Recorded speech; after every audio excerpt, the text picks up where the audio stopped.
Hi Aries, welcome to Higher Source Tarot for your November 2021, is it in the cards, Love Tarot reading. This is a Love Tarot reading for all Aries, Sun, Moon, Rising, and Venus. I hope all is well with everyone. Again, as usual, it's very fun to see the channel grow. Can't do it without you. And I can't see myself ever stopping reading in this way. I just absolutely love it. So thank you for that. And if you are new here, welcome to you. I post new readings every Friday, then again on Monday. So if a reading doesn't resonate, come back in a couple of days. You can watch a new reading. Fridays are always a general reading.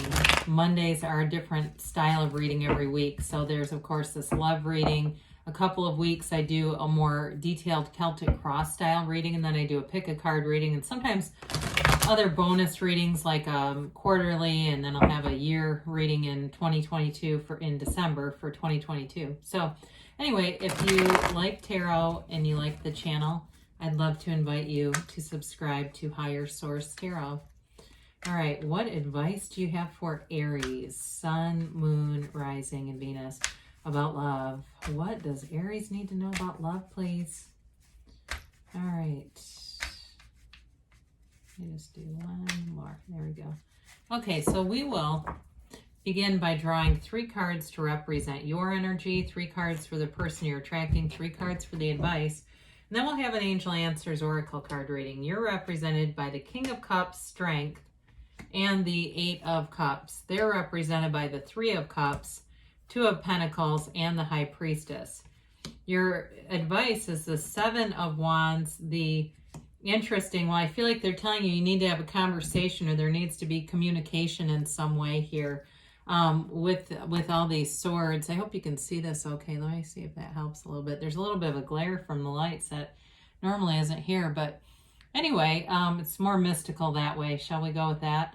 You've got here Leo, you've got really all the elements going on here. And so in your energy, I feel like you've had a weight. You may have been focused on other things here with that 8 of Cups.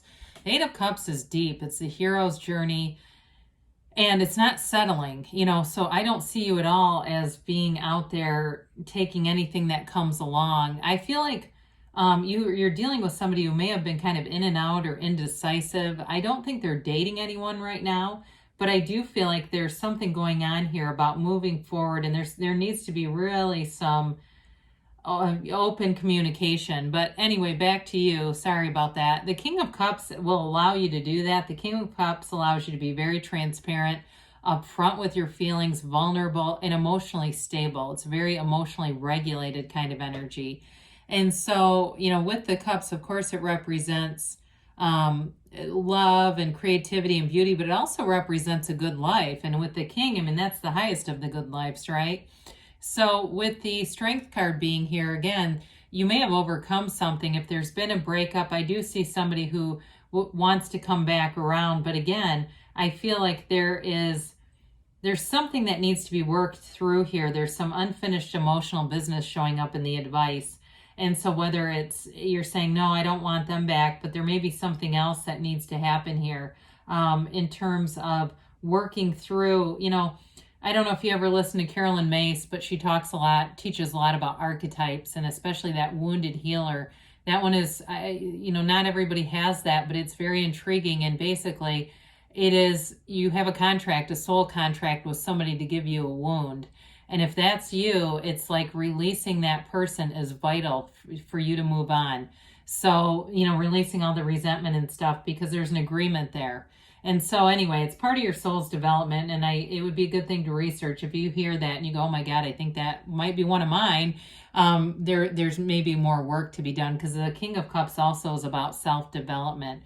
So with the Strength card, I got a little away from that. It reminds me to some extent of the 7 of Wands that you have here. It's like that overcoming energy. And she's also guided by infinite abundance. So it really is about opening up, being open. And there's an energy of leading with compassion, with strength, leading in a powerful way, but it's not a manipulative way. Your personal power You are full of personal power in life and this kind of energy. And like I said, you don't need to settle. You won't settle because it's completely unnecessary. You're in this place where you know who you are. And if it's not, if reconciliation doesn't work for you, it really will be about moving forward from that and really kind of putting some finality on it. So with this Three of Cups, Two of Pentacles, High Priestess energy, my God, is this person, I do feel like they've been a bit indecisive here for sure. The Two of Pentacles, of course, it's that juggling act. But again, I do feel like it's more of that back and forth in their own energy. And as you look in the background behind them, all that wavy water, that up and down water. And so for some, if it's not indecision based on just they can't make up their damn mind, it may also be other things that have been in the way. They've been busy with work. They've been busy with, if they have kids or something, or school, and been just very splintered is the word that comes in, splintered in their focus, their point of attraction. This is a hard person to connect with because their energy is all over the place. It makes it hard to connect in terms of manifesting. You get what you want, some of what you want, some of what you don't, when your energy is like this. So for them, they may find that even when they do make up their mind, they're still getting stuff that they didn't really want because they've manifested it. So the Three of Cups, it is a celebratory energy. It is a reunion card, and it's going out, it's having fun and that sort of thing. And they may be kind of putting on a happy face for some of you, and you may see them here and there on social media because that shows up here. Even if you're totally blocked from them, you're still seeing stuff with them in it. But I feel like it's very... it's contrived. They're not really happy. They're just being in pictures and smiling. With the High Priestess, though, I actually like that for them. This is the card of the psychic. They may even be going to psychics trying to figure this out. I do feel like they want clarity. They want to understand things better, and they want to be out of this cycle, this sort of indecisive, energetic cycle. So with the High Priestess, she's also a card of celibacy right away, or by the way, I mean, she's the Virgin of the Tarot. So that's why as soon as I saw this, I had definitely a hit that this is not somebody who's out sleeping around. I do feel like you may question what they've been doing, but I don't think they have been. I think it's just all a facade. And so with the High Priestess, though, this is that grounding energy that they need. It's the subconscious. They may be having dreams about you. They may end up contacting you because you definitely have communication here and saying, I keep seeing your car. They may make up flimsy ways of saying, making excuses to contact you. But with the High Priestess, I do feel like there hasn't been any communication for a while either, because it's a card of solitude and even isolation.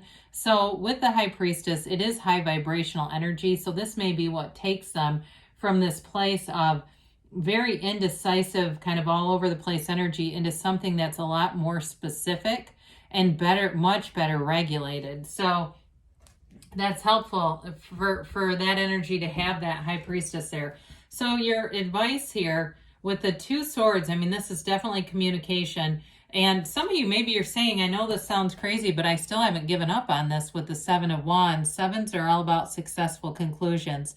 So if it's not a reconciliation for you, then it will be finally wrapping up whatever's been going on to get your own healing in order so you can attract somebody new. The Seven of Wands, though, is victory. It's success. So I don't want to downplay that at all. It's pushing through some difficulties and challenges. Now, the Page of Swords shows up. I feel like it's really that internet spying thing, looking around, trying to figure things out, trying to get information. It may be them on you. But with the Ace of Swords, aces are all about initiation and beginnings. This is also much better focused energy. So those of you that are looking for reconciliation, this will be very helpful because it's going to better focus what they have going on so that it will get into alignment. So with this Ace of Swords too, the focus allows you to communicate from a place, though, very logical place. So there's not a lot of like cards of necessarily love. I feel like it's more of almost a, is it in the cards? I feel like what they're trying to tell you is there's a conversation and information that needs to happen to move you forward in love. So I do feel like there's going to be a bit of a delay on that. And I know that's not everybody's favorite reading, but it's definitely somebody's reading. And so we hate to just discard readings that are, they're important for somebody. So I feel like the situation moves forward with this communication. And some, like I said, it'll be a new relationship. It'll be about kind of releasing the past in order to move forward. All right, you've got here abundance. All right, so we like to see that. Big happy changes. All right, I do feel like there's something, this is an important conclusion here. So I felt like it needed to be read, but that's what it's guiding you into. Improving health, they say. Mind, body, spirit connection. And when we talk about that wounded healer, it really is a mind, body, spirit wound. Whoever's dealing with that, they say you're ready. And you've got a yes. So let's hear from Louise Hay a minute. I trust the guidance of the universe. Trust that everything you need to know is being revealed to you in the perfect space-time sequence. Whenever we have Louise's message, I always feel like it's an extra message from Source. So love will be in your future. You got big happy changes here, Aries. I love you, and I'll be back again soon.